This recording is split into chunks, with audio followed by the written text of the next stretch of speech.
আজকের ভিডিওটা দেখার পর যারা সত্যিকারের ফ্রি ফায়ার লাভার আছো তাদের হয়তো অনেক খারাপ লাগবে, আর এটার জন্য সবার প্রথমে আমি ক্ষমা চেয়ে নিচ্ছি। কারণ প্রতিনিয়ত গেমটা যেভাবে আস্তে আস্তে শেষ হয়ে যাচ্ছে, সেখান থেকে সেই আগের অবস্থানে ফিরে যাওয়ার চান্স খুবই কম। সবাই আস্তে আস্তে হয়তো অন্য গেমে শিফট হয়ে যাচ্ছে বা জীবন যুদ্ধের তাগিদে এই গেম ছেড়ে চলে যাচ্ছে। ঠিক এমনভাবে আমিও হয়তো তোমাদের মাঝ থেকে একদিন হারিয়ে যাব।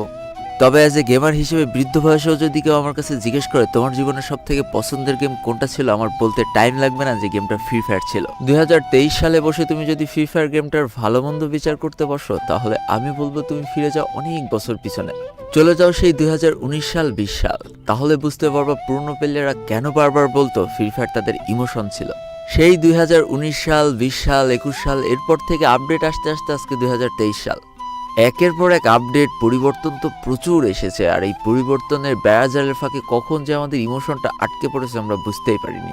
আমরা এমন একটা সময় পার করে এসেছি যখন রাত্রেবেলা গেম না খেলে রাত্রে ঘুম আসতো না, আর এখন রাত্রে গেম খেলে বোরিংয়ের ঠেলায় ঘুম চলে আসে। আচ্ছা, ফ্রি ফায়ার প্রথম যে থিম সংটা ছিল এটার কথা কার কার মনে আছে? চলো একটু শুনে আসি।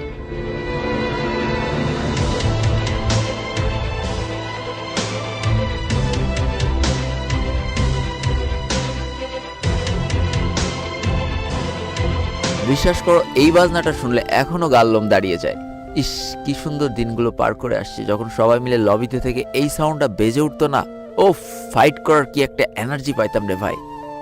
এরপর থেকে ফ্রি ফায়ার প্রচুর থিম সং এসেছে, বাট ওইটার মতো সেই মজা আর এনার্জি আমি কখনো আর কোথাও পাইনি। আচ্ছা, কার কার মনে আছে ফ্যাক্টরি ছাদের কথা? 2019 সাল বা 20 সালের দিকে ফ্যাক্টরি ছাদেই প্রায় 50% ইনিমি নেমে যেত। কেউ হয়তো ঘুষাঘুষি করতো, তো কেউ হয়তো জানের ভয়ে এদিক ওদিক ছুটাছুটি করতো। বলা তো যায় না, বাইচান্স যদি একটা ঘুষি খেয়ে যায় মাইনাস তো লাগবে ভরপুর। আসলে ওই টাইমে র্যাঙ্কে মাইনাস লেগে যাওয়ার না প্রচন্ড ভয় পাইতাম। অবশ্য তার যথেষ্ট কারণও ছিল, কারণ ওই সময়টাতে ডায়মন্ড 4 থাকা অবস্থায় যদি তুমি বয়া পেতে তাহলেও তোমার প্লাস 25-20 এমন দিত। আর এখন তো নামার সাথে সাথে মরে গেলেও মনে হয় 20 থেকে 30 প্লাস পাওয়াই যায়। কি একটা ভয় ছিল, সারাদিন কষ্ট করে করে একটু একটু করে প্লাস জমাও, ঠাস করে একটা ম্যাচ নেমে মরে যাও, সব শেষ। আমি জীবনে প্রথমবার হিরোইকে উঠেছিলাম এই ফ্যাক্টরি ছাদে নেমে সার্ভাইভ করে করে করে করে অনেক কষ্ট করে। আর এখন এই টাইপের কোনো প্যারাই নেই। যেই মানুষটা খেলা পারে না সেও দেখবা হিরোইকের 2-3টে স্টার নিয়ে বসে আছে। তবে মজাটা কি আগের মতো আছে? একদমই নেই। আচ্ছা, তোমাদের গ্লাইডারের কথা মনে আছে কার কার? এখন ওই কথাগুলো মনে পড়লে অনেক ভালো লাগে। প্লেন থেকে নামার সাথে সাথে আমি যদি একটা গ্লাইডার পেয়ে যেতাম তাহলে ব্যাস, আমি খালি পাখির মতো সারা ম্যাপ উড়ে বেড়াতাম। ভুলেই যেতাম আমাকে র্যাঙ্ক পুশ করতে হবে, এনিমিদের মারতে হবে। পিকের উপর থেকে একটা জাম্প করে দিতাম, তারপরে সেই ফ্যাক্টরির ছাদে চলে যেতাম, ওইখান থেকে ক্লক টাওয়ারে চলে যেতাম, সারা ম্যাপ ঘুরে ঘুরে দেখতাম। আচ্ছা, তোমাদের সেই পুরোনো দিনের ডেথ মুডটার কথা মনে আছে? এই মুডটা যে আমার কি পছন্দের একটা মুড ছিল, আর হবেই না বা কেন।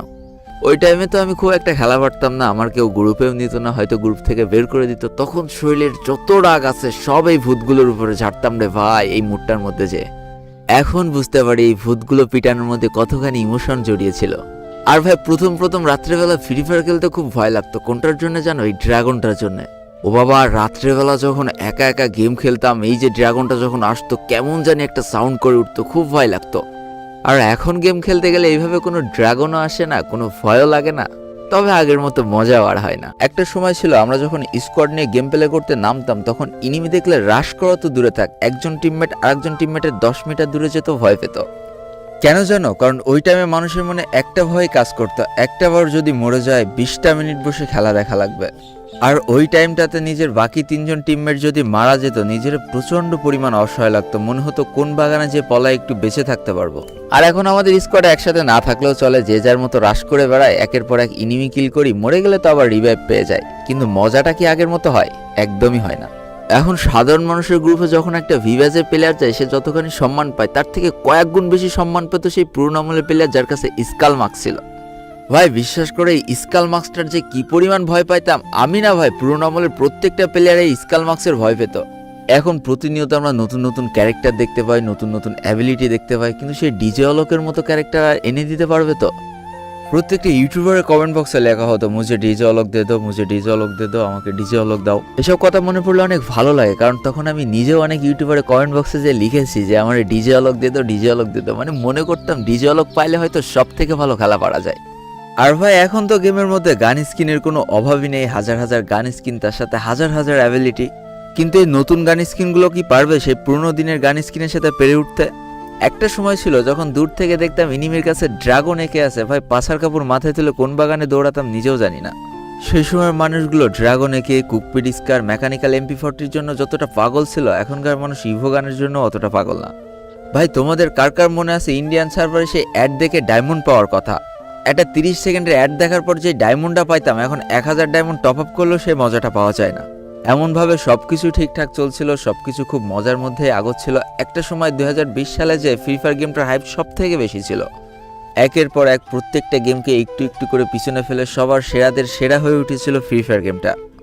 ফ্রি ফায়ার গেমটার ইতিহাসের সব থেকে বড় একটা কালো অধ্যায় হচ্ছে গেম ব্যান। আসলে মেন কথা, যেই দিন থেকে গেমটা ব্যান হয়েছে সেই দিন থেকে সব কিছু ওলটপালট হয়ে গিয়েছে।